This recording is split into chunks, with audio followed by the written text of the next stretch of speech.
कई लोग मुझसे पूछते हैं कि आपकी बुक लिस्ट और रिसोर्सेज क्या थे, तो मैं बताना चाहूंगी कि मैं सब्जेक्ट वाइज बताऊं तो हिस्ट्री के लिए मैंने बेसिक एनसीईआरटीज को फॉलो किया क्लास 6 से लेके क्लास 12 तक। उसके साथ साथ मॉडर्न हिस्ट्री के लिए India struggle of independence Bipin Chandra वाली बुक पढ़ी।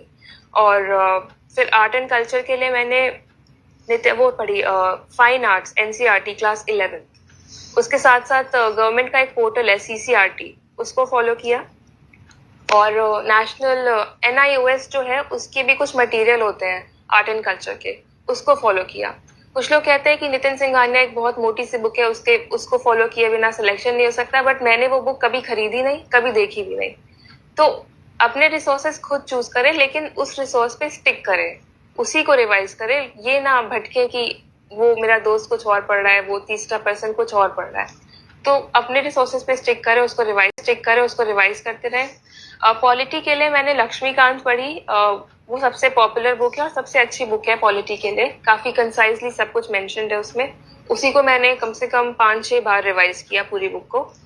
देन ज्योग्राफी के लिए मैंने क्लास 6 to 12 की एनसीईआरटी की। उसके साथ साथ जीसी लियोंग की 1-2 रीडिंग लगाई, बट फिर उसका रिविजन नहीं कर पाई।